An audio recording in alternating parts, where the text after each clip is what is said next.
Cátedra Abierta es un espacio para el diálogo y reflexión sobre proyectos y temas de actualidad. Un programa de la carrera de Tecnología de la Imagen de la Universidad Técnica Nacional.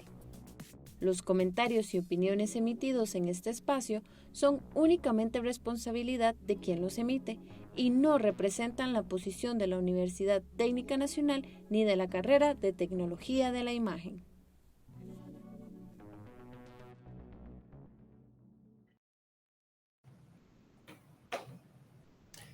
Buenas noches a todos, bienvenidos a Cátedra Abierta. Esta es una emisión muy especial para mí. Hoy nos acompaña mi queridísimo amigo Ulises Castellanos.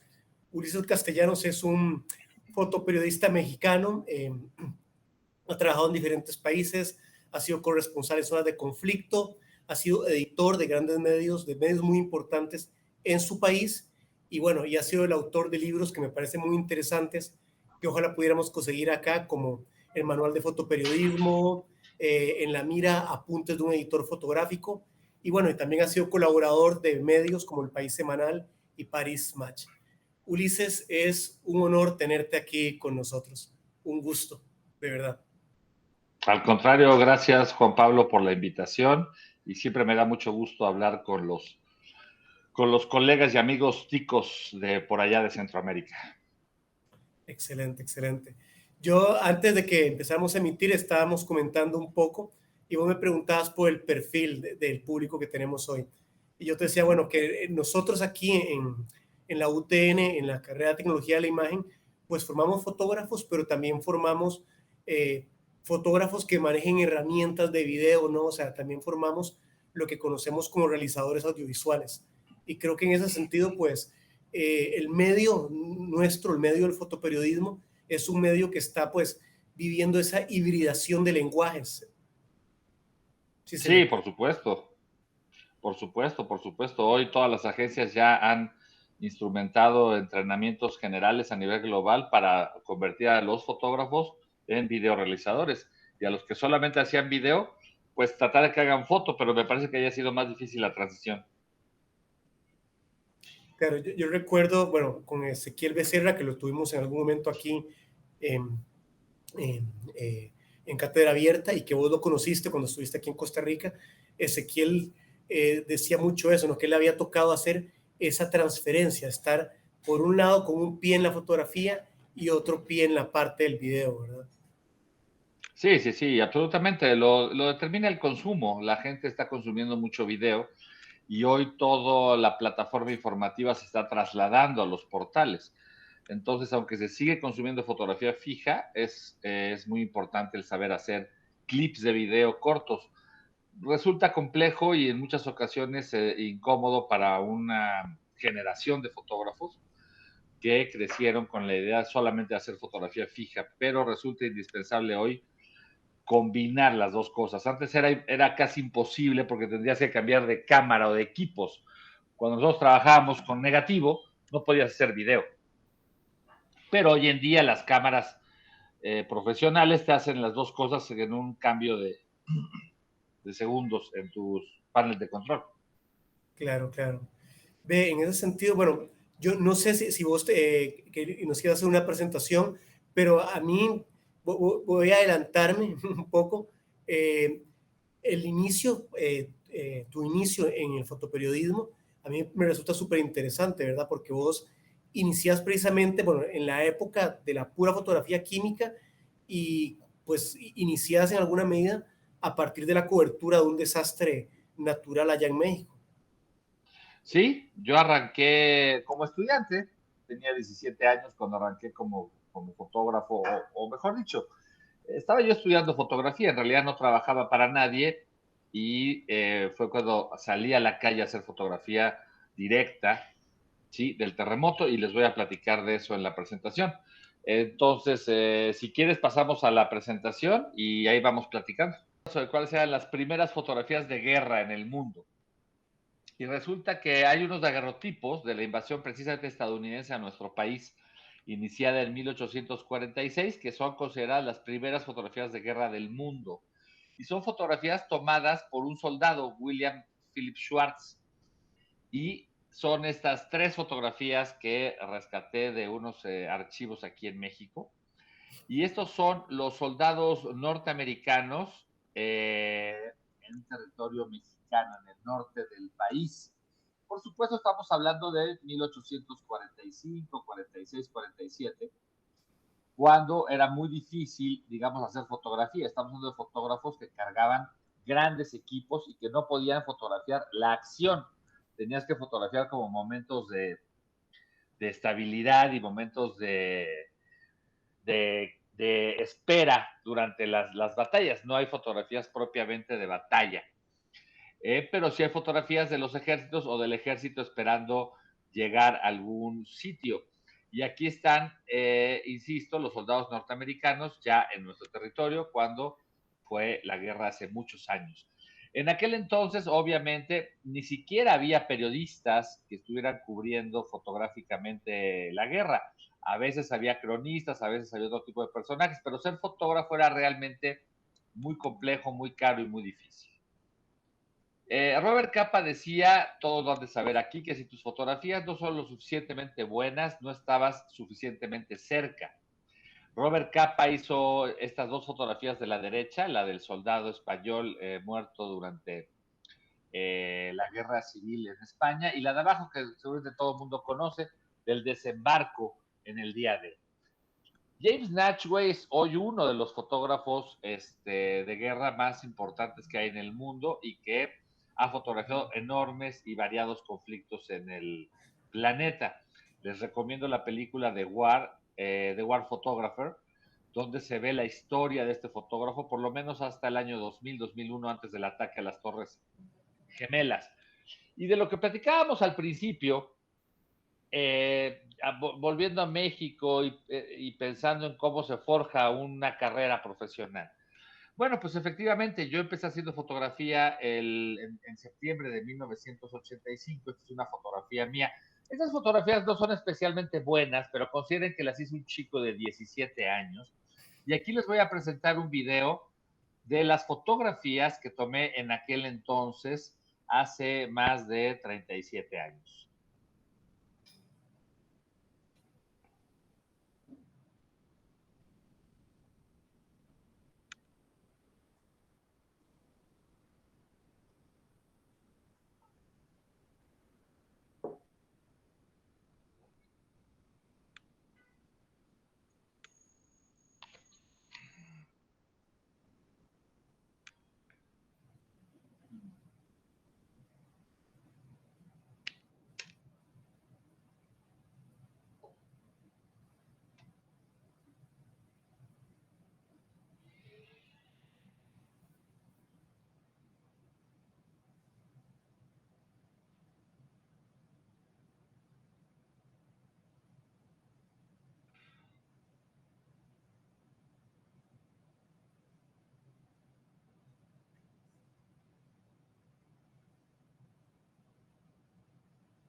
Bueno, ese día decidí ser fotoperiodista y en ese momento enfoqué mis baterías para hacerlo. Es decir, estaba yo en la preparatoria, después estudié en la universidad y obviamente estudié periodismo y me fui involucrando con medios nacionales.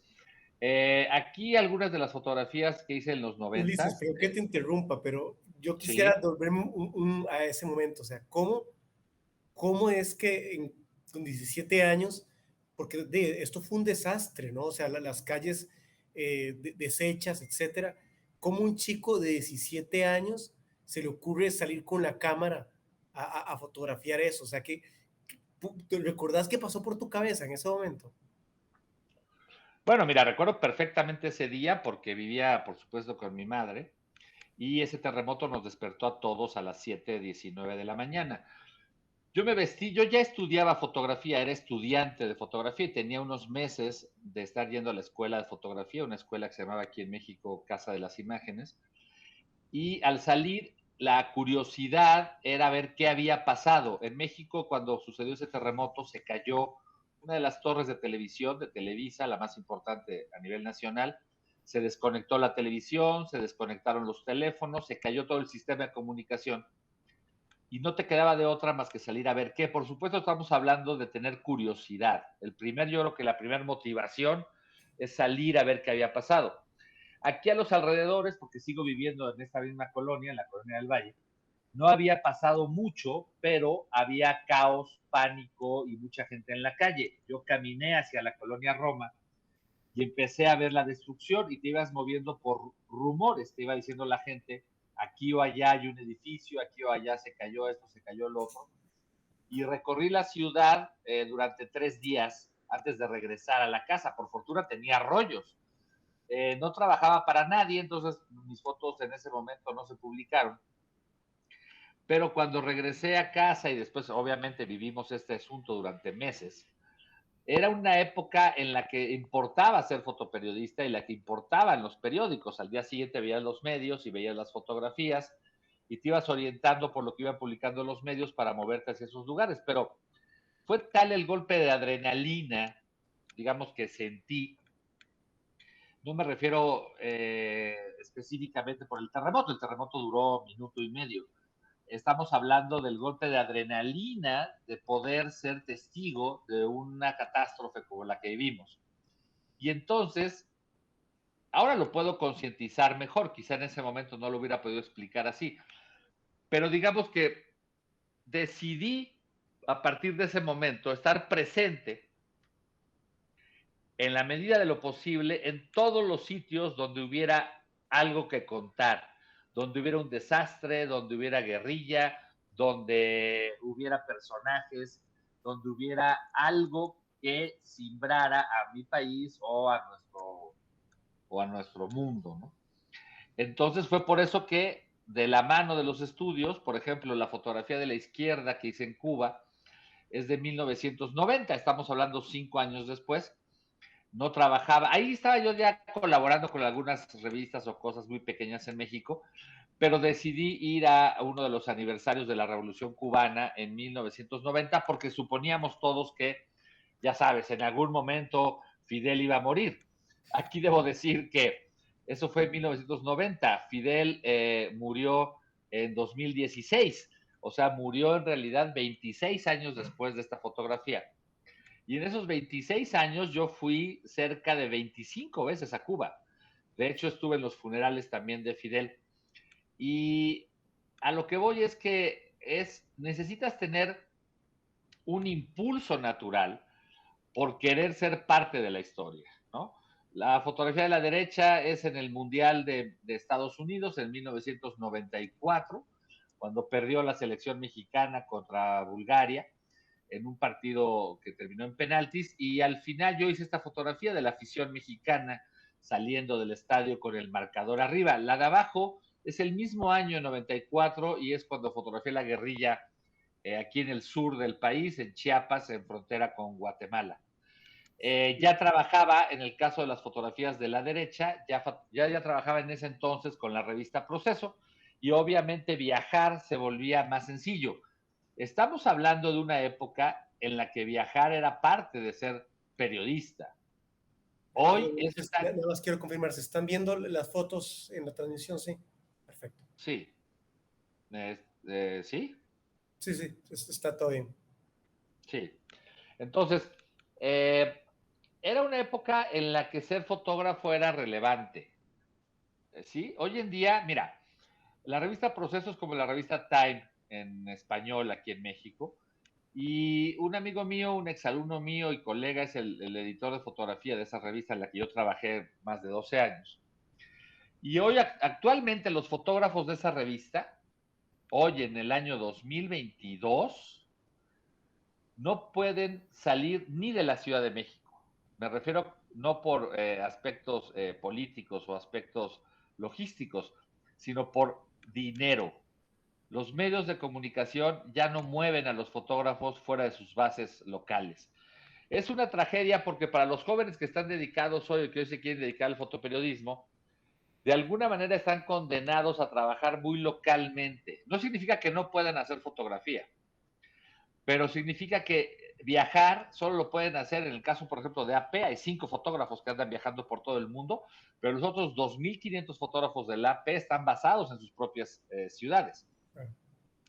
Hoy están a punto de lanzar próximamente una aplicación que ya vas a poder tú pedir una fotografía de cualquier parte del mundo a través de la aplicación como si fuera un Uber. Entonces tú ahorita puedes pedir una fotografía de Ucrania en esa aplicación y alguien en Ucrania te la va a vender por $1 la fotografía. Entonces ya no va a haber necesidad de mover ni siquiera fotógrafos a otros lugares. Esta es una tragedia de la que vamos a hablar más adelante.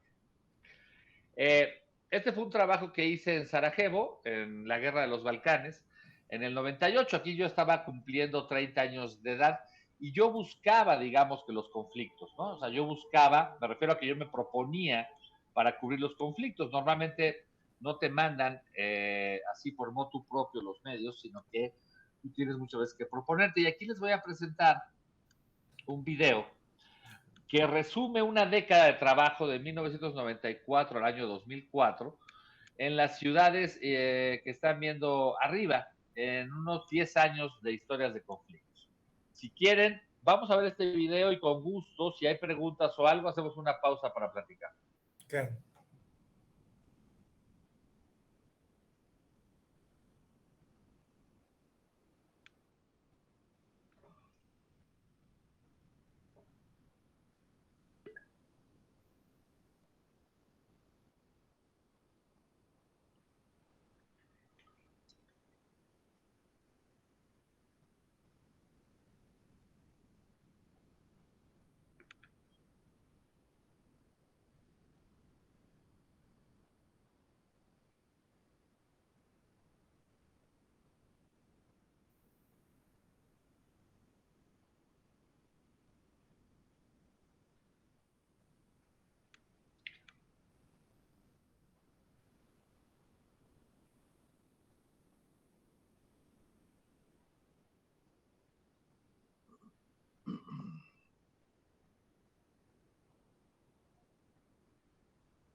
A mí, Ujú. las imágenes de los niños con las armas, yo creo que hay como una constante, hay varias imágenes que tenés ahí de niños con armas de juguete y creo que en el caso del niño musulmán sí es un arma real, ¿cierto? Sí, sí, sí, ellos muchas veces traían armas que recogían de lugares donde había habido combates o que los heredaban de sus papás asesinados o lo que fuese. Wow. No hay un territorio de guerra, yo creo que ahorita todos lo estamos viendo, es decir, todos estamos pendientes de la guerra en Ucrania en este momento, Claro. y estamos viendo el desastre que es, o sea, es decir, la gente, lo que se vuelve cotidiano, lo que antes es cotidiano, se convierte en un infierno y todas las cosas que parecen increíbles que puedan suceder, suceden en el contexto de una guerra.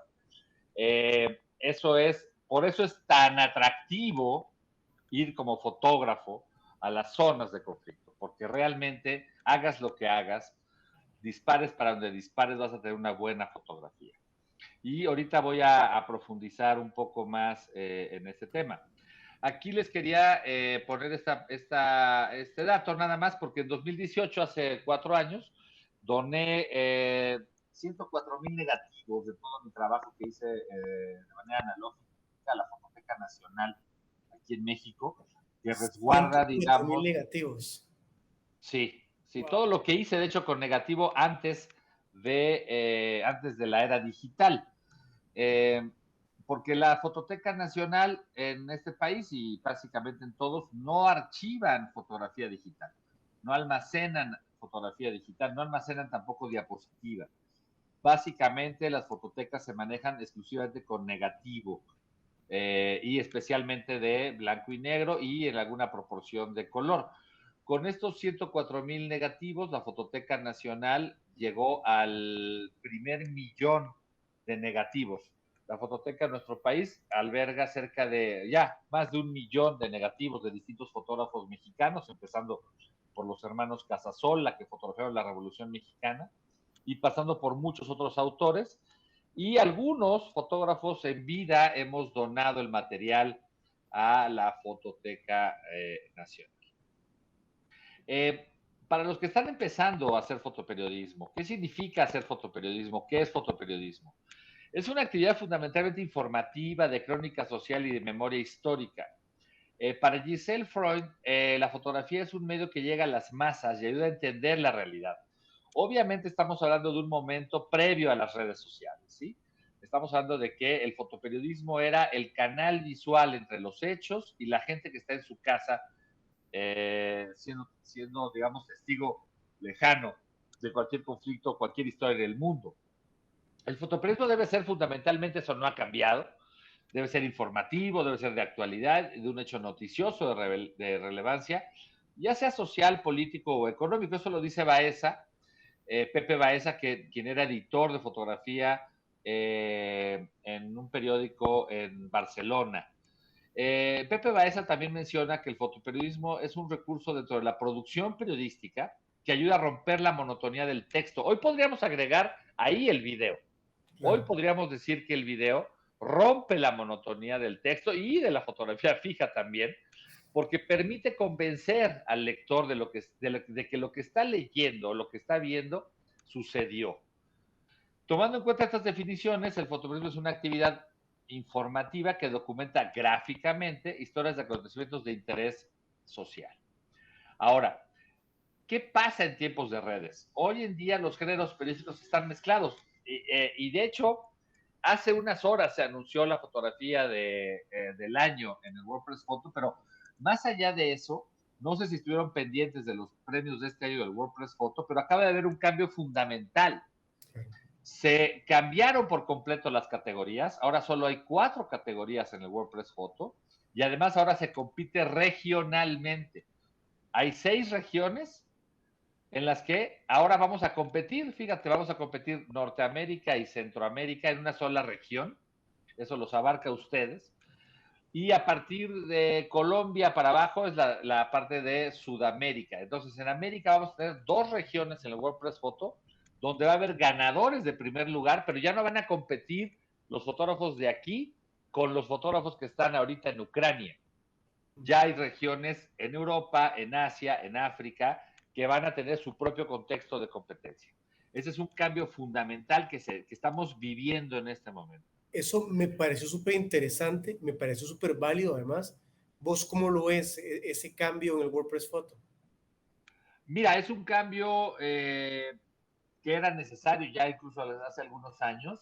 Normalmente las grandes organizaciones, o sea, WordPress Photo tiene 65 años haciendo ese concurso desde un punto de vista con un modelo preestablecido. Y definitivamente es un cambio fundamental que se deriva de un cambio ya en la producción fotográfica de por lo menos hace unos 5 años para acá. Obviamente las grandes organizaciones tardan en incorporar los cambios, o sea, todo esto tarda en que esto se traduzca en clases en la universidad, esto tarda en que se traduzca incluso en los medios, pero ya se estaba generando en la calle, es decir, ya a nadie le importaba una fotografía específica de deportes que compitiera con una fotografía de retrato, una fotografía social. Ya los géneros, aquí ya lo estábamos diciendo nosotros en México antes, que los géneros se estaban mezclando.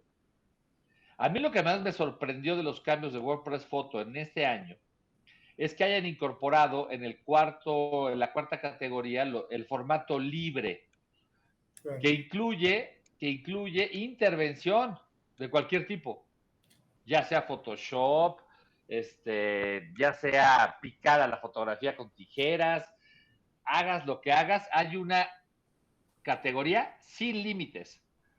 Recordarás, JP, que ya hace algunos años, por lo menos de 10 años para acá, frecuentemente se estaban descubriendo trampas en el WordPress Photo, trampas a partir de ciertos fotógrafos que estaban haciendo trampa con su fotografía, ya sea que estaban copiando, es muy famoso el caso del que fotografió los animales disecados y los presentó como fotografía salvaje. Claro. Y yo creo que frente a eso WordPress Photo decidió hacer un cambio radical. No sé si todavía va a requerir algunos ajustes en el camino, pero por lo pronto es un cambio importante que yo creo que bien vale la pena, digamos, darle el beneficio de la duda como reflejo de un cambio fundamental en la producción fotográfica. Porque hay un factor muy interesante, muy importante. Los fotógrafos todavía seguimos siendo factor de verificación. Hace unos días, ayer o antier, el New York Times verificó y validó un video de lo que están subiendo los soldados ucranianos, donde ejecutan a un soldado ruso. Donde hay que verificar pues, si esa localidad existe, si el video trae los metadatos correspondientes, etcétera, etcétera. Y hay que esperar a que eso sea validado para que lo podamos consumir como información verídica. De ese tamaño es el cambio, es decir, el New York Times tiene fotógrafos en la zona de guerra, pero también tiene una oficina de verificación de fotografías y de videos para ver si lo que estamos viendo es real. Imagínate a qué grado hemos llegado. Claro. Eso me parece súper interesante y a mí, bueno, me sorprendió mucho este fotógrafo mexicano, Yael, que gana la categoría regional con este trabajo que es claramente una intervención, ¿verdad? Yo los invito a que vayan a ver la página de WordPress Photo. Realmente es muy interesante y creo que estos cambios dan mucho de qué hablar definitivamente. Sí, totalmente. Ya él ganó precisamente en su categoría de manera regional y él tiene un rato ya trabajando así la fotografía medio intervenida. Fíjate que no es Photoshop, él picó la fotografía impresa y le puso un foco atrás. No es Photoshop. Qué bonito, eso no lo sabía. Vi las imágenes. No. Qué interesante. Nadie lo sabe porque él mismo no lo ha terminado de platicar, pero conocemos a Yael, vive en un estado de aquí del sur del país, en el estado de Guerrero, y él ha experimentado con las cosas más rudimentarias. Y esa es una expresión, digamos, de su talento fotográfico. Él ya había ganado el WordPress Photo hace como 2 años con un trabajo netamente documental. Con la casa que sangra, ¿cierto? Exactamente. Y hoy es fotógrafo adscrito a la agencia Magnum, con quien tiene un contrato pues para trabajar temas y otras cosas. Pero eso es parte del cambio. La pregunta es, ¿quién hace fotoperiodismo hoy en día?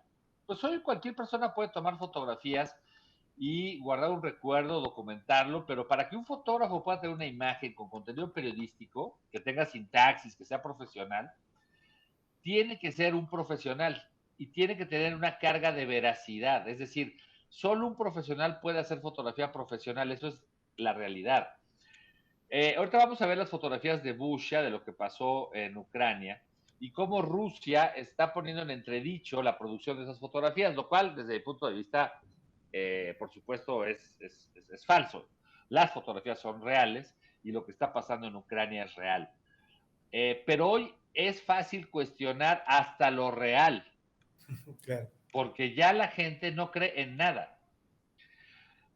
Hoy no hay manera de llegar primero a una tragedia sin que nos gane un tuitero, y un tuitero me refiero a un local. En cosa de segundos, los testigos locales y víctimas de cualquier evento, pensemos en Ucrania, suben sus videos a la red y es así como nos enteramos de cualquier desastre antes de que llegue un fotógrafo profesional. Veamos lo que está pasando en Ucrania.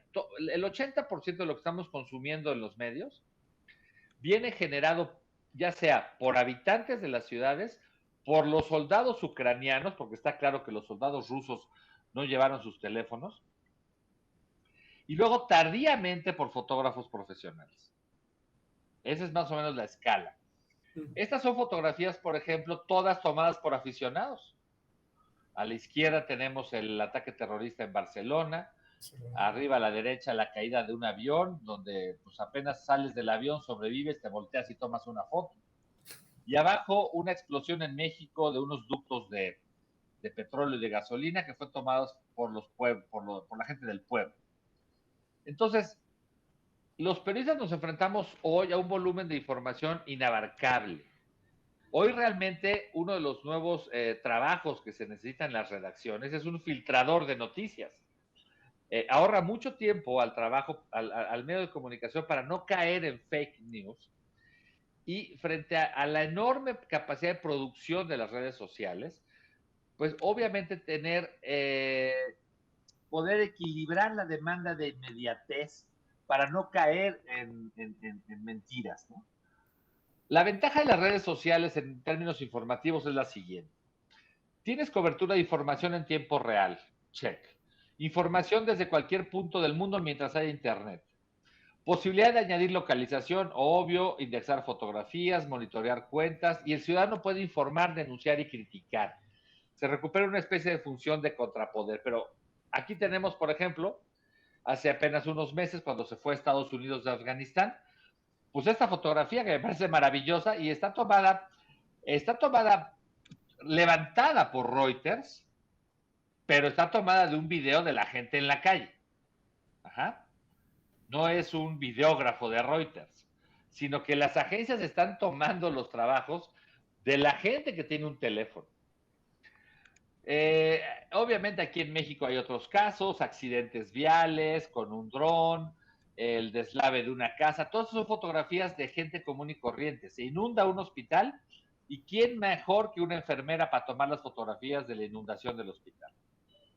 ¿Cuáles son las desventajas de las redes sociales? Primero, la información es inabarcable.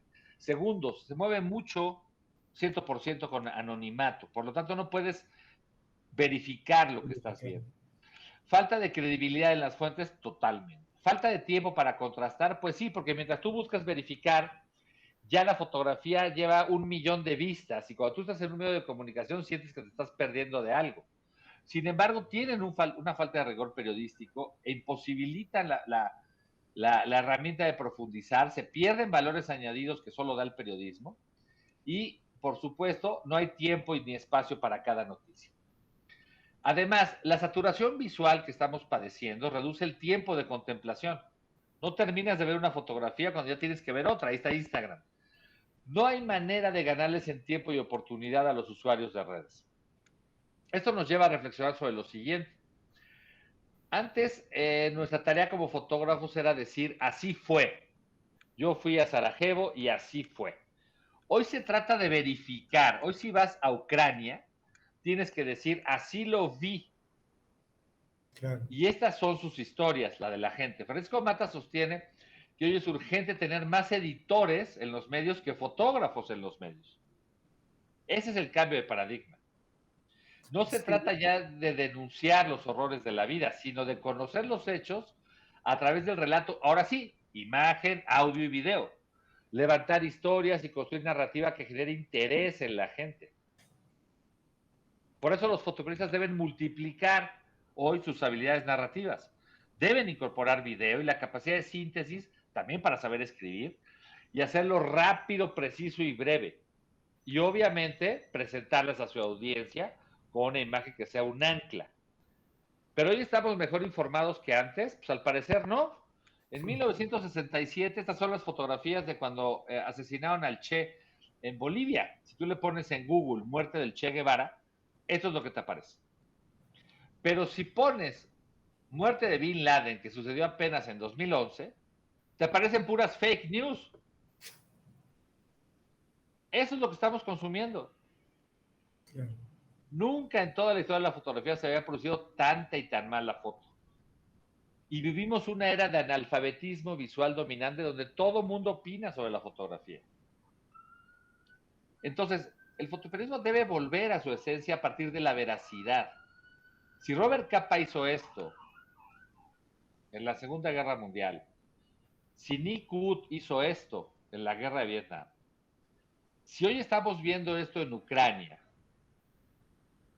tenemos que volver a esto, a lo simple. Esta es la fotografía que se publicó en el New York Times en primera plana.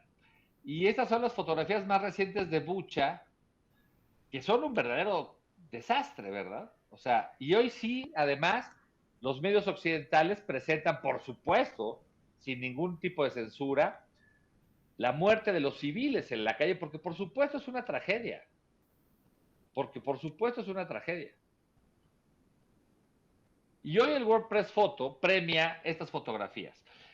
Aquí lo interesante es que estos es en Colombia y son ya los premios regionales, pero aquí quiero presentarles una de las que ganaron en Indonesia, que por primera vez se premia una fotografía anónima que se publicó en el New York Times, pero que el fotógrafo por alguna razón de seguridad local pues no quiere dar su nombre y sin embargo ganó un premio del WordPress Photo.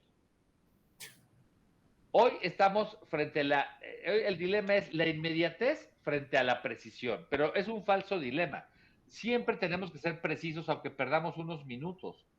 La precisión y la veracidad siempre será nuestro mejor valor de trabajo.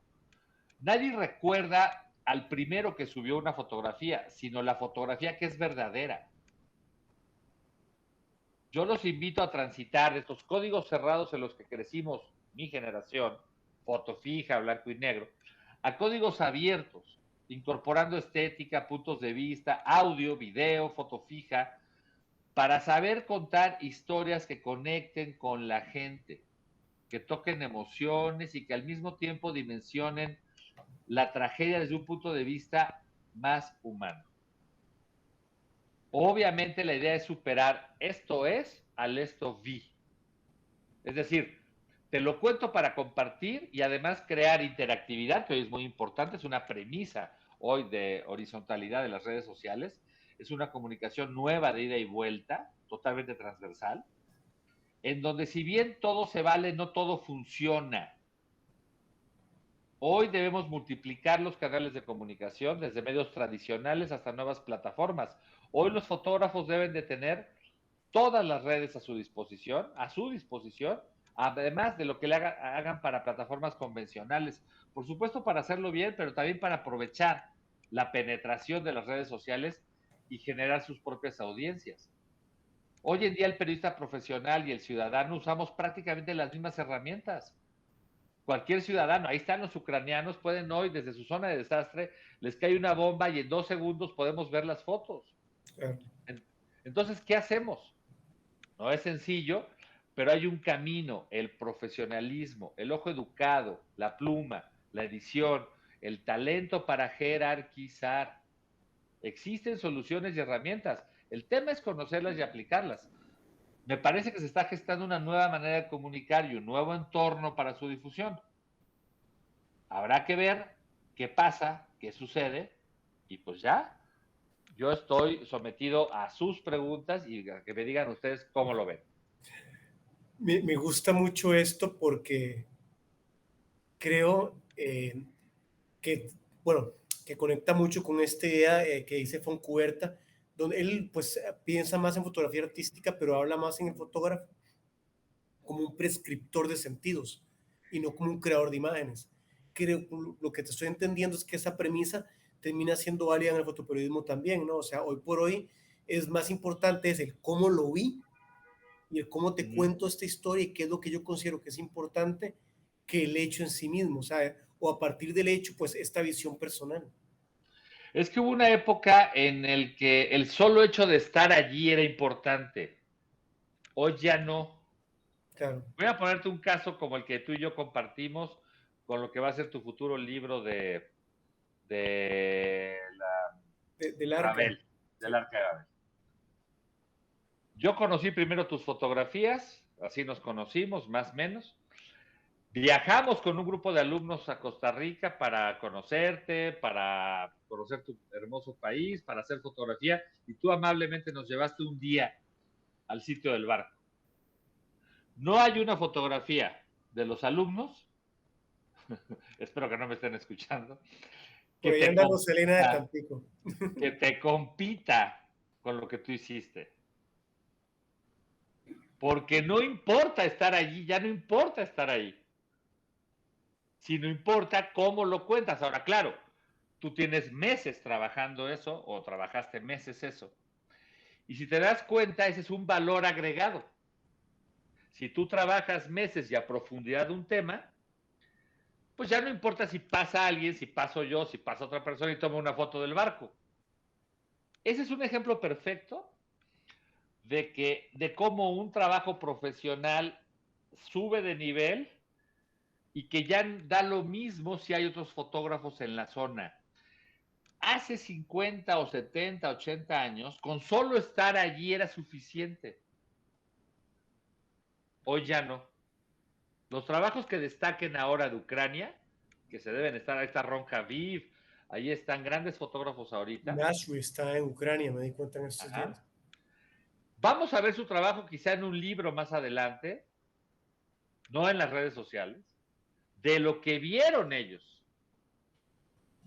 Mientras consumimos todo lo que estamos siendo bombardeados en este momento de Ucrania, pero cuando salga un libro de Ucrania, de las fotos de Ucrania, van a ser ellos los que lo van a hacer. No el ciudadano de Mariupol. Tengo varias preguntas que han ido haciendo aquí las Dale, personas dale. que tenemos acá. A ver, estoy buscando. ¿Todavía hay gente del otro lado? Sí, hay un montón de gente, de hecho. Okay. Saludos, Está joven. Bernardo, que dice, en todo su trayecto en la documentación de conflictos, ¿cuál ha sido la experiencia más dura o difícil? Y es que ahí tengo una suma de emociones encontradas. Todas son difíciles. Yo creo que la más difícil emocionalmente fue Sarajevo. Primero porque yo estaba más joven. Yo entré a Sarajevo a los 29, 30 años. Ya había cubierto Chiapas en México. Pero sin duda, como toda primera vez, cometí muchos errores en la zona de combate. Cometí errores. Perdí mi equipo. El 80% de mi equipo lo perdí en Sarajevo. Después, por querer ayudar a unos niños en una zona que ya no había combate, pero que encontramos granadas que no habían reventado en las paredes. Yo recogí una granada, la guardé en el chaleco, caminé kilómetros con la granada en el chaleco, crucé un checkpoint en ese momento ya que estaba llegando una división de la OTAN que se llamaba SFOR en ese momento, Fuerzas Especiales, SFOR, no me acuerdo qué más. Yo crucé el checkpoint con una granada porque no me revisaron y entré a la ciudad con una granada con la que ya no me podía deshacer porque donde me deshiciera de la granada yo era un terrorista. Entonces, cometí muchos errores, y fue la de mayor aprendizaje. De tal manera que cuando viajé después de Nueva York a Pakistán, Afganistán o al Golfo Pérsico en la Segunda Guerra del Golfo, más lo que hice en el Líbano y todo lo demás, aunque pasaron muchas otras cosas allá, ya me movía con más certeza de lo que teníamos que hacer, ¿no? Pudimos contactar a gente como Hezbollah, pudimos meternos a zonas, o sea, ya no me amedrentaba hablar con un tipo lleno de ametralladoras, ¿no? Entonces, puedo decir que lo más emocionante en términos personales, sin duda, fueron los primeros conflictos. Ahora, cada conflicto te lleva a distintos retos. Quizá lo más difícil de superar, por supuesto está el tema del peligro personal, pero yo creo que es lo de menos. En realidad, cuando ves claramente la línea entre la vida y la muerte es cuando en las noches en los hoteles, donde normalmente te agrupas con periodistas, te enteras quién ya no regresó. Y eso puede ser gente como tú y yo, JP, que nos conocemos profesionalmente, platicamos, un día estamos bebiendo, lo que sea, y al día siguiente están vaciando tu habitación porque tú pisaste una mina a 20 kilómetros y no vas a volver jamás. Eso es lo que más te aproxima a ti a la posibilidad de la muerte. Además, por supuesto, el entorno. Creo que se necesita cierta estabilidad emocional. Yo, por supuesto, me quemé todo el sistema nervioso central y al cumplir 40 años terminé hospitalizado, diagnosticado con TAG, que es trastorno de ansiedad generalizado. Porque aunque el sistema nervioso te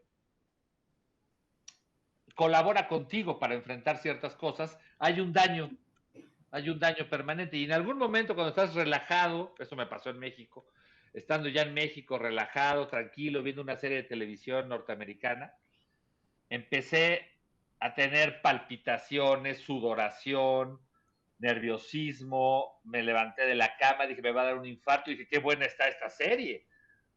Pero no era la serie. Era que mi sistema, primero, ya no distinguía el peligro de una pantalla de televisión del peligro real. Entonces, la angustia que cualquiera puede vivir en una sala de cine después de regresar de una década de estar en conflictos armados, te predispone una cierta hipersensibilidad. Terminé en el hospital y terminé diagnosticado con el TAG varias semanas después. ¿Y cuál fue la recomendación del médico? De tener toda cobertura de guerra, dormir 12 horas al día, dejar todo lo que te va a matar, cigarro, tabaco, alcohol, si quieres vivir 10 años más, si no quieres que te dé un infarto, si no quieres que el sistema nervioso colapse, que significa básicamente pérdida del equilibrio, ¿no? Entonces, por supuesto que hay consecuencias de estas coberturas y hay una temporalidad para hacerlas. Y hoy en día necesitas, además, tener el apoyo de un medio importante, porque es muy cara la cobertura en situaciones de guerra. O sea, si Nachway y Ron Javid andan allí en Ucrania es porque ya traen el apoyo de agencias y medios internacionales, pero estamos hablando de 20, 30 mil, 50 mil dólares para poderse mover en la zona. Son zonas muy caras para moverse. Claro. Digo, si te quieres mover y sobrevivir. La bella Yolanda Luna nos manda saludos. Yolanda tiene la capacidad de estar, de la omnipresencia. Es como la luna. Yolanda en todas partes. Saludos, Yolanda. Alexander Martínez, hola Alexander, ¿cómo vas? Un estudiante. Dice que actualmente está llevando el curso fotoreportaje y que le gustaría conocer el criterio que tenés sobre la diferencia entre fotoperiodismo, fotoreportaje y fotodocumental. Como dije antes, los géneros se están hibridando y se están entremezclando. A ver, el fotoperiodismo es un paraguas donde ponemos todo lo que se hace con fotografía relacionado con interés público, periodismo. ¿Ok? El fotoperiodismo es el paraguas. Dentro de ese paraguas, dentro de ese domo, hay un montón de géneros. Fotografías sencillas, trabajos de largo aliento y fotoreportajes que combinan el largo aliento y la noticia. Ahí hay una separación entre el fotoreportaje y la fotografía documental que siempre nos golpea la cabeza y nos genera pensamientos intrusivos todo el tiempo. Lo puedo aprender de la manera más sencilla. Yo me lo pregunté muchos años como estudiante y como profesional. Pero creo que más o menos esto les puede ayudar. Tanto el fotoreportaje como la fotografía documental se desarrollan en una serie de tiempo y de número de piezas presentadas. Las dos son una serie de imágenes. ¿Qué las diferencia? El fotoreportaje necesariamente, casi siempre, está vinculado a una noticia. Puedes ir a Ucrania a hacer un fotoreportaje en este momento de cómo están, cómo se están protegiendo los bombardeos o se estaban protegiendo los bombardeos en Kiev y publicarlo en 2 o 3 semanas. El trabajo fotodocumental no está vinculado a la noticia. Lo puedes hacer de los travestis en Ciudad de México, de el canal de Panamá, en cualquier momento, del barco. Es más, tu trabajo, el del Arca de Babel, es un trabajo fotodocumental. No está vinculado a una noticia. No es noticia que se haga un barco. No es noticia que hagan un barco de madera. No es noticia que haya un aserradero. El trabajo documental es el que más explora un fenómeno social, pero no está anclado a un tiempo de publicación. El fotoreportaje de Ucrania, de los refugiados en el metro de Ucrania, es más, ya ahorita vale madres. Ese era un fotoreportaje de las primeras 2 semanas de guerra. ¿Sí? El fotoreportaje sí tiene una caída de una guillotina. Sí, O sea, sí. no puedes ir a hacer un fotoreportaje ahorita de la Revolución Francesa. Claro, claro, Ya claro. no hay nada que hacer. Yo recuerdo que cuando yo hice mi posgrado en la Universidad de Navarra, eh, tuve un profesor de periodismo que él decía, tus noticias de hoy envuelven la comida, las sobras de comida de mañana. Sí. Y eso Es lo aplica que para pasa. todo lo que es noticia. Pero cuando estamos trabajando no sabemos qué queremos hacer.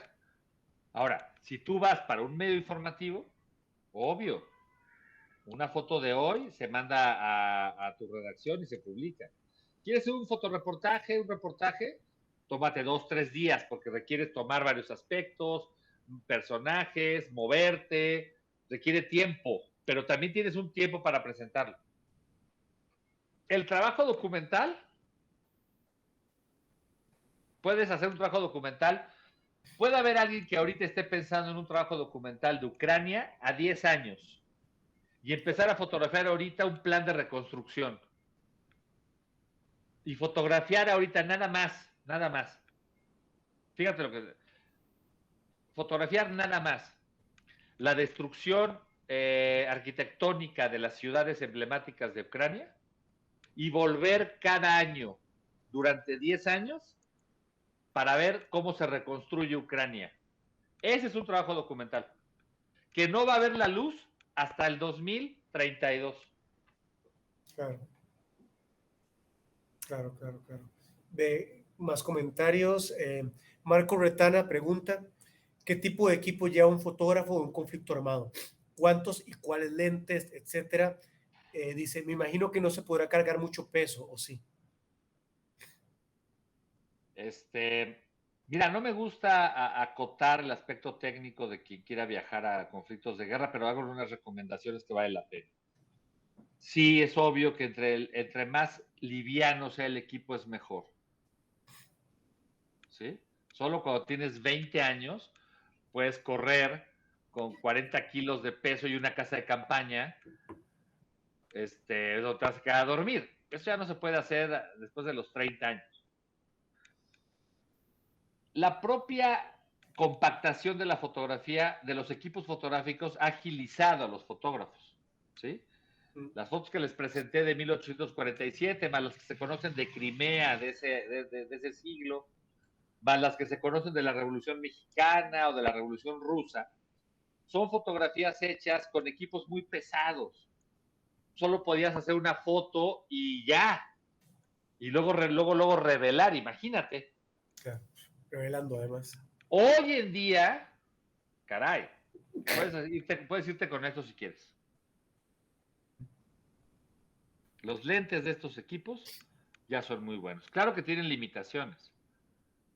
Son frágiles, no tienes aquí zoom digitales. No recomiendo ir a la guerra con esto, pero se pueden ir con esto si quieren, o con una Sony, con un zoom, mirrorless. Yo recomendaría más que todo llevar varios equipos, porque los equipos se joden en esas circunstancias. Llevar 2 o 3 cámaras. Por supuesto, de alguna manera estar conectado con el internet de Musk, porque es el único internet que vas a tener en zonas de guerra, que es conectarte a un satélite. Obvio, hay que irse ligero, olvidarse más que de la ropa esencial, olvidarse de grandes cosas. No hay que pensar que se contrarresta la inseguridad con la cantidad de equipo. Es más importante estar en el lugar y momento adecuado con un teléfono que estar repleto de equipo en tu hotel, ¿no? Muchos periodistas llegaron a Ucrania y no duraron ni una semana por miedo, porque no sabían qué hacer, no sabían dónde moverse. Ya salieron de Ucrania. Sí, que además Ahorita es una situación muy exigente a nivel mental. O sea, pienso que más... Sobre todo a nivel mental. Obviamente físico. Tenemos como 5 o 6 muertos ya de... Y ojo, ojo, de los 6 o 6 muertos que van en Ucrania, de periodistas, básicamente 5, si no es que los 6, son realizadores visuales, fotógrafos o camarógrafos. No muere el que está escribiendo una crónica, porque no está en la línea de fuego. Pero no está en primera línea. Entonces sí, los que más mueren son los fotógrafos. Bueno, un saludo a mi madre que se conectó a ver el video. Saludos, mamá. Y Alex Arias, profesor de aquí de la UTN, pregunta: hola Ulises, ¿cómo es la ruta y principales criterios para discriminar, seleccionar y desarrollar las narrativas fotográficas? Voy que lo dije muy raro. Sí. ¿Cómo es la ruta y principales criterios para discriminar, seleccionar y desarrollar las narrativas fotográficas? Muy buena pregunta, es una pregunta de clase. Pero también es muy compleja la respuesta, porque primero no hay una respuesta única, pero voy a tratar de sintetizar. La hoja de ruta tiene que ver con lo que uno se plantea como profesional. ¿Qué voy a documentar? ¿Qué voy a fotografiar? ¿Me interesa el sufrimiento del pueblo ucraniano? ¿Me interesa la resistencia ucraniana? ¿Me interesa lo que está pensando, lo que están haciendo los soldados rusos? ¿Me interesa la devastación logística y arquitectónica de las ciudades en Ucrania? Es decir, primero tienes que plantearte un objetivo. Segundo, ¿cómo lo voy a realizar? Si voy a ir a tal ciudad, una cosa fundamental de las hojas de ruta, todas las veces que yo he viajado a países en guerra, siempre contacto a colegas que están ya en la zona de combate. O sea, siempre, aunque no los conozca, cuando estalló la guerra en Irak en el año 2003, localicé a los periodistas de Televisa que estaban en Bagdad, nos escribimos, nos contactamos, porque son tu avanzada de cómo llegar ahí. No puedes tomarte un avión, llegar a la frontera y cruzar como si nada. Tienes que estar en contacto permanente con colegas que están en la zona de conflicto. Ahora, si tú ya estás en la zona de conflicto, tienes que moverte con toda precaución dentro de las zonas de combate, porque puedes morir en cualquier salida. si no tomas ciertas precauciones. Ahora, se supone que con el tiempo uno va desarrollando cierto instinto. De hecho, los periodistas con 5, 6, 7 experiencias de conflicto y de combate, tienes más experiencia que el ciudadano local y que incluso el soldado local. Los que matan, a los que les dispararon el otro día en un checkpoint en Irpin, de una cadena inglesa, británica, no los mataron, pero los balacearon, estuvieron a punto de matarlos, fue por violar ciertos protocolos. Cruzaron la última línea de los soldados ucranianos, se metieron en una zona que se conoce como zona muerta, que es una zona en la que no hay ningún ejército responsable, porque cada ejército guarda 1 kilómetro de distancia entre el frente primario y el segundo frente primario. Pero hay una zona de aparente paz, donde nada más ves caminando un perro. Dices, aquí no está pasando nada. Te metes a esa zona y es donde te puede matar cualquiera de los dos ejércitos sin responsabilidad. Matan, por lo general, en este tipo de conflictos, a los novatos y a los veteranos. A los novatos por inexperiencia y a los veteranos por confiados. Claro, vamos a ver, te otra pregunta más. Nataniela pregunta, hola, te tengo una pregunta. ¿Qué pasa si se hace una gran imagen del conflicto que sea dura y saber o no? A ver, es que está escrito.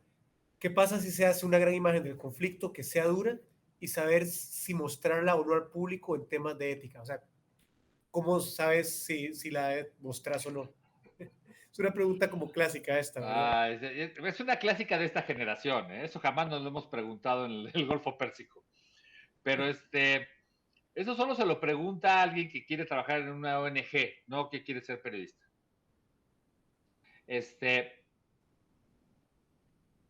No sé qué decir que no suene mal,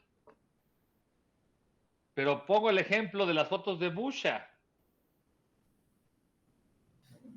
Ahí están centenas de cadáveres en las calles y todos los medios de todo el mundo occidental los han publicado.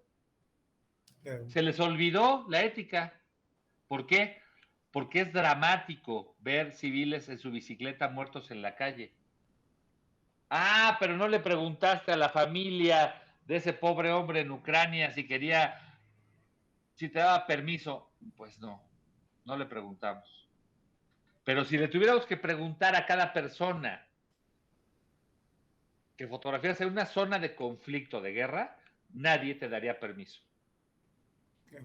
Es muy diferente a zonas de paz, es muy diferente a tomar fotografías en una universidad, es muy diferente a tomar fotografías en un parque, en un país en paz. Sí, ¿sí? Y creo que además hay un tema ahí que en realidad no termina pasando por uno. Quiero decir, cuando estás en el conflicto, estás fotografiando y vos envías a un editor. Primero, tú tomas todo lo que haya que tomar, después determinas qué enviar y después allá determinan qué publicar. Pero yo he estado en las dos partes y cuando recibo las fotografías, yo les pido a los fotógrafos, mándame todo. Tú no te pongas o sea, no le pienses, chíngale. ¿No?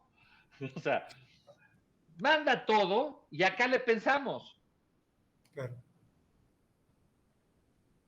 En México, por ejemplo, ya está prohibido publicar muertos en general. Muertos por balaceras, por robo, por atropellados, muertos. No puedes publicar muertos, los periódicos. Sin embargo, lo de Bucha se publicó. Sí. Sí, hay situaciones. O sea, porque el interés superior de conocer lo que pasó en ese lugar, que probablemente constituya un crimen de guerra, pues está por encima de la otra consideración. Sí. Ahora, en lo políticamente correcto, por ejemplo, respondiéndole a nuestra amiga, en México tuvimos otro terremoto, 2017. No tan fuerte como el del 85, pero bastante fuerte. bastante fuerte. Yo siempre pensé que, a diferencia del terremoto que cubrimos en 85, un terremoto que aquí tiembla todo el año, un terremoto hoy en día iba a ser el terremoto más fotografiado de la historia de nuestro país. Y curiosamente resultó todo lo contrario. ¿Por qué? La gente primero usó el teléfono en el terremoto para comunicarse con su familia. Las pilas de todo mundo se les acabaron en media hora. 2. Los fotógrafos que mandamos a la cobertura en distintos edificios destruidos, centros comerciales, universidades, los fotógrafos me llamaban para decirme, yo estaba como editor de fotografía en el diario El Universal, y me llamaban para decirme que no podían entrar a tal edificio porque ya estaba acordonado y había un letrero enorme que habían puesto los rescatistas que decía, no fotos. Yo decía, wow, ¿quién puso el letrero? ¿El Papa? No, ¿verdad? Lo puso un rescatista y tú eres un fotógrafo. Métete y haz las fotos. Porque ahora lo políticamente correcto dice, no, y eso sufrieron mis fotógrafos cuando estaban en el terreno. La gente les gritaba, no fotos, respeten el dolor. Por favor. Los fotógrafos hacemos fotografía, los rescatistas tienen que rescatar. En 1985 nadie nos prohibió hacer fotografías, pero hoy es la sociedad la que está más atenta a eso. Claro. Sí, hay como un tema ahí, porque además a mí, a ver, yo puedo entender los planteamientos éticos que pueden haber detrás y todo esto, pero a la larga, y aquí yo sé que esto va a generar mucha discordia con muchas personas, yo creo que una sociedad que no muestra, que no ve sus conflictos, sus cosas, corre el riesgo de invisibilizarlo, ¿no? O sea, creo que hay un afán casi que invisibilizador, como si no pasaran las cosas. Y quiero conectar eso a una pregunta que está haciendo Alex, ¿verdad? Alex pregunta, ¿qué piensas sobre las prohibiciones que ha puesto Bukele sobre las publicaciones en torno a la violencia de las maras? Yo creo que va en esa misma dirección. Alex dice, sobre todo por las sanciones con cárcel. Yo creo que va por esa dirección, ¿verdad? Esto es un poco, si controlamos la imagen, si controlamos la cobertura, es como si estas cosas no existieran, pero Pero ahí está. según entiendo, por lo que alcanzo a ver desde aquí de la hermana República del Salvador, que es un desastre, está prohibido publicar mensajes de los pandilleros, pero no estoy seguro que esté prohibido publicar fotografías de los pandilleros.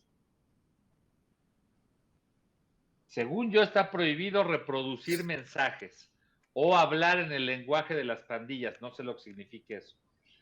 Pero el propio gobierno salvadoreño en redes sociales publica los videos de los presos. Claro. Yo te diría una cosa, fíjate qué curioso. Es que la ética, como el COVID, lo aprovechas para lo que quieras. En México está prohibido fotografiar dentro de una cárcel. Tienes que pedir un permiso y además tienes 1000 restricciones, no puede salir el rostro del preso, del reo. Ahí tienes que pedirle permiso al reo si quieres tomar una foto, bla, bla, bla, bla. Está bien. Ahorita el gobierno salvadoreño publica las fotografías de los presos de El Salvador. Claro. ¿Dónde está la ética? La ética es una línea que se corre para acá o para acá según se necesite. ¿Qué pienso de lo que están haciendo en El Salvador? Yo creo que Bukele está enloquecido, pero yo creo que además tienen un problema increíblemente complejo en El Salvador que yo no sabría cómo podríamos resolver. Si tienes 16,000 maras en las cárceles, pero tienes 80,000 pandilleros en las calles, es obvio que estás perdiendo la batalla. Debe ser espantoso estar en El Salvador en este momento. No hay un país, yo creo, hermanos de Centroamérica y tampoco en México, aunque nos vean con los niveles de violencia que nos ven, No tenemos un problema de pandillas en México, tenemos un problema de narcotráfico, pero no de pandillas. Bukele, a la hora de prohibir y poner 15 años, me parece son 15 años de cárcel, para quien publique, según yo, mensajes, que pueden ser mantas o algo así, de el tema de pandillas, es para controlar la información, es verdad. ¿Qué pienso? Pues pienso que está mal, pero pienso que están casi en una guerra. Claro. Y que cuando hay guerras, aunque no sean declaradas, un montón de derechos caen. Quererle aplicar estándares de paz a una situación de conflicto es absurdo. Sí, una situación de excepción, totalmente. En Ucrania hay una situación de excepción. Sí. Fotografías muertos, fotografías esto, fotografías lo otro, te pueden matar en la calle. Es una situación la más extrema de toda organización social humana, la guerra. El Salvador está en algo intermedio. Hay una especie de guerra social y perdieron la paciencia. Lo que entiendo es que Bukele perdió la paciencia. No sé, ojalá lo puedan resolver y ojalá les vaya bien. Yo creo que El Salvador lo que tendría que hacer es solicitar a las Naciones Unidas $1,000,000,000, construir 20 centros de reclusión, porque no les van a caber los pandilleros en la cárcel, en las cárceles. No les van a caber. Están saturados. Sí, es una locura. Necesitas $1,000,000,000 para hacer 20 centros de reintegración, para que estén en condiciones dignas, y meter allá adentro 80,000 pandilleros, que son los que tienen en la calle. No tienen ese dinero, ¿verdad? Nadie se los va a dar, ¿ok? Van a seguir 75,000, 80,000 pandilleros en la calle todos los días. Qué locura. Sí. ¿Ustedes tienen frontera con El Salvador? No, la frontera nuestra es con Afortunadamente. Nicaragua y con El Salvador hay todo un proyecto de tener un ferry en algún momento, pero eso está en la cola de un venado, como decimos aquí. Sí, Alex insiste, dice que el otro gran tema es la impunidad, los crímenes contra comunicadores, la impunidad en crímenes contra comunicadores. Que creo que ese sí es. ¿En México o en dónde? No, creo que lo decía en El Salvador, pero claro, también en México está pasando la misma situación, ¿verdad? En México tenemos un problema permanente de muerte. Les doy los datos para los amigos costarricenses. Los datos más recientes hablan de 100 muertos al día en México. 100 muertos al día. No olvidemos que somos 144 millones de habitantes. Ajá. Entonces, estamos hablando de que contra Costa Rica, que tiene 5 millones, aquí somos 20 veces más. 20 veces más, una locura. Bueno, 100 muertos al día por violencia, es verdad. ¿Cuántos periodistas han muerto este año en México? 5 o 6. Este año, estamos en abril. Pero de los 6 casos de periodistas asesinados en México, que casi todos se vinculan a temas de narcotráfico, en 4 o 5 ya fueron detenidos los responsables. Se ha trabajado mucho en el tema de no impunidad en estos casos. Ojalá lo pudiéramos extender a todos los casos del país. Pero hay mucha presión por parte de la sociedad y mucho escándalo cada vez que se mata a un periodista. Ahora, no son periodistas que normalmente maten en ciudades como la Ciudad de México, no sé, Guadalajara, Monterrey. Son periodistas que viven en zonas a veces alejadas. La más fuerte y la más terrible la última vez fue Tijuana, Michoacán y otros estados. Es una situación triste y lamentable, pero digamos normal para una situación de guerra de baja intensidad como la que existe en México, con crimen organizado en todo el país. Yo creo que deberíamos empezar a cerrar, pero hay dos preguntas que me parece importante responder. Una, voy a empezar con la que creo es más complicada, la de Eliezer, que acaba de escribirnos. Dice que, bueno, que con todo esto que estamos hablando, que su conclusión personal es que como fotógrafos debemos, o sí que debemos tener un pensamiento neutral sobre estos temas, con el objetivo de mostrar la realidad del momento.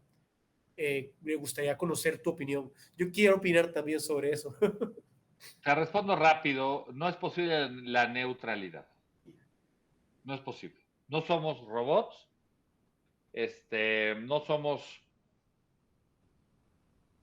no podemos ser neutrales, pero sí podemos ser honestos. ¿Ok? Hay que diferenciar. La objetividad es un valor con el que crecimos como estudiantes de periodismo a finales del siglo XX. Y se utiliza como un valor positivo en el periodismo. Ah, es que este periodista sí es objetivo. Nadie es objetivo. El valor que debemos superponer a la objetividad o subjetividad es el de la honestidad. Ahí sí no se puede ser poquito honesto o mucho honesto. Honestidad. Ese es un valor. Y en base a esa honestidad, denunciar lo que haya que denunciar, porque no puede ser objetivo. Sí, yo comparto totalmente tu opinión. O sea, no se me había ocurrido esto de la honestidad que acabas de mencionar, pero me parece súper acertado. Efectivamente, Es que necesitamos nombrar algo que sustituya un valor tan fuerte como el con el que crecimos, que es la objetividad. Si tú le dices a alguien, es que tú no eres objetivo, ¿con qué lo sustituyes? Ah, ¿eres un imbécil? No, soy honesto. Tienes que sustituir un concepto tan fuerte como objetividad con otro fuerte, honestidad. Y Carmen Pizarro hace rato nos había preguntado, ¿cuál es la foto que has hecho que más te ha impactado? La de Sarajevo, pienso, la que les presenté del niño, son fotografías que ya no nos pertenecen, son fotografías que cuando son conocidas, cuando se publican, de pronto son premiadas y te la piden para un libro y te la piden para otra cosa. De pronto es una fotografía que ya camina por sí sola. Cuando la gente le da un valor a una imagen y se la lleva por todos lados, esas son mis favoritas. Siento que ahí conecto con la gente. Yo puedo tener fotos súper favoritas para mí, pero que a lo mejor ni les presenté. Me importa más cuando las fotografías conectan con la gente y alguien me las refiere y alguien me dice, y me ha pasado, porque esa fotografía incluso se hizo un cartel, se hizo un póster hace muchos años. Y de pronto por las redes sociales y demás, hay alguien que me dice que creció con esa fotografía en un póster en su cuarto durante 5 años y me mandan la foto del póster en su cuarto de la adolescencia. Y digo, ay cabrón, eso sí me impacta. No me impacta que se publiquen o no me impacta que gane un premio o algo, pero sí me impacta mucho cuando la gente cuelga una fotografía o compró un póster y lo tiene en su casa y de repente, a veces no los conozco siempre, pero me pasa que me mandan la foto de la foto en una pared junto a un calendario y digo, gracias. Qué bonito es, Ulises, me encanta. Ve, yo quería hacer el cierre, pero quiero darle la oportunidad a Pamela, que acaba de hacer una pregunta, no voy a ponerle todavía adjetivo. Bueno, aunque de repente está acabando a preguntar un montón de cosas. Es que Pamela pregunta, yo como conozco a Ulises y creo que puedo considerarlo un buen amigo, me río por esta pregunta. Pamela pregunta, ¿cómo concilia su profesión y vida familiar o personal? No podemos cerrar con eso. Ya llevo 3 mezcales, esto no va a terminar bien. Okay. Es imposible, es imposible. Es imposible. No, Bueno, son son dos mundos irreconciliables. O sea, no se puede ir a una guerra y regresar y hacer el súper. No se puede ir a la guerra y regresar y hacer la leche en polvo. No se puede. Se hace un esfuerzo. Pero, bueno, por eso digo, no se puede cerrar con esa pregunta. Lo que Anet sí... pregunta, ¿eh? dime.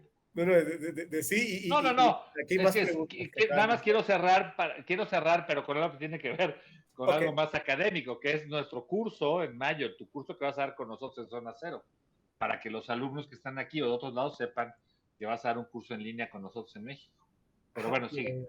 no, Anet pregunta, ¿cuál es la línea que hace que la foto deje de ser una herramienta para comunicar y se torna en una base para el amarillismo? ¿Cuál es la línea? La línea que O, separa el amarillismo entre el periodismo o la comunicación. el periodismo siempre es amarillista, siempre va a presentar lo más dramático de cualquier escena. ¿Cuál es la línea? La línea es la informativa. ¿Hasta qué punto aporta información y hasta qué punto no aporta información? Claro. Pero el periodismo es amarillista, o sea, el periodismo va a buscar, quisiera yo quitar la palabra amarillista, la voy a sustituir por sensacionalista. El periodismo es sensacionalista, o sea, el periodismo vende mejor las cosas cuando lo hace más sensacionalista y para eso, para que atraiga al lector, tiene que exagerar un poco, tiene que decir 450 civiles en fosas clandestinas en Ucrania. Tienes que hacerlo sensacional. Pero ¿cuál es la línea? Pues hasta donde sea informativo y hasta donde no lo sea. Dice Alex, este aporte de Alex me parece muy bonito.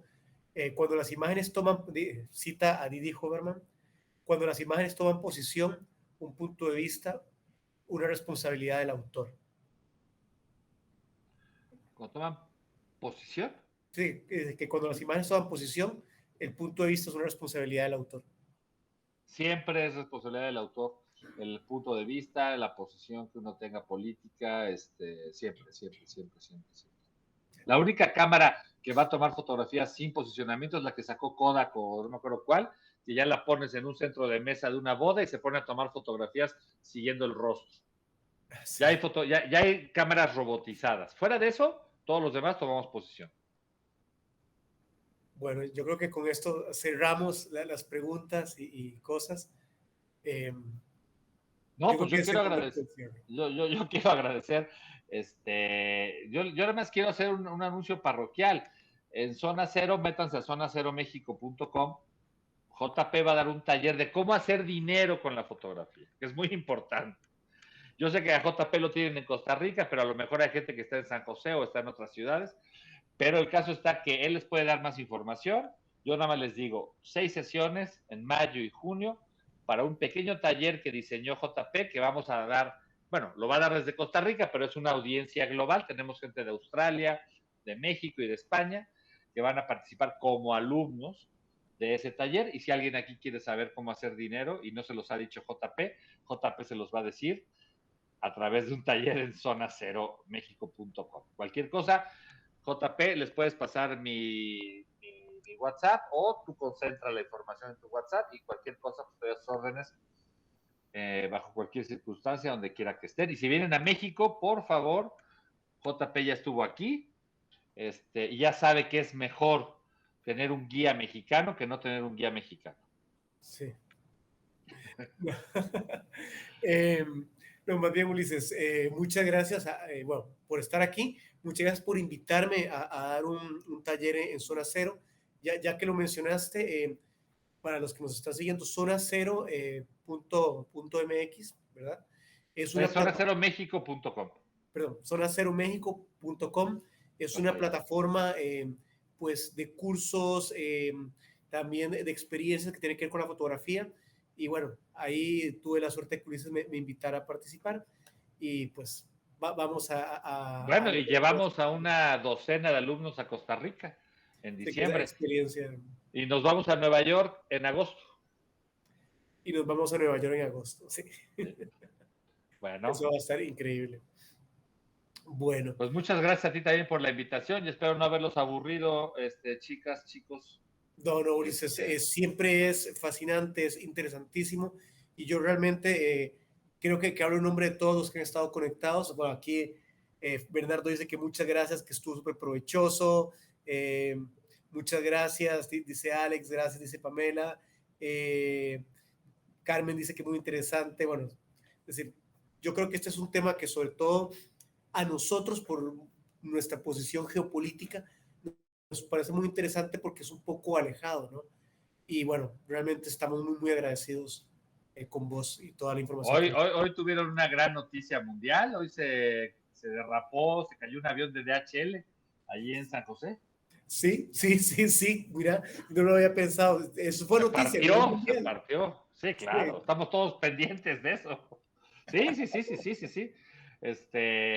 No conozco los detalles, pero sé que el avión despegó, regresó, se patinó y se partió. De hecho, está aquí a menos de 1 kilómetro de la ¿Es el universidad. aeropuerto al que llegamos nosotros? Ese aeropuerto al que ustedes llegaron. Ah, muy bonito aeropuerto, pero ya deben estar abriendo a estas alturas, ¿no? Ah, ya está otra vez. Qué bueno, qué bueno. Saludos a Ezequiel y a todos los alumnos por allá. Adriana Muñoz por haber estado en los controles, muchas gracias. Y por ahí luego les pasamos el tip de imagen líquida, el programa de radio que tenemos acá con Oscar Colorado, que vamos a modificar los horarios, pero lo vamos a tener en Spotify para que lo puedan ver. Digo, Excelente. escuchar. Muy bien, muy Muchas bien. gracias. Pues nada, muchísimas gracias, Ulises.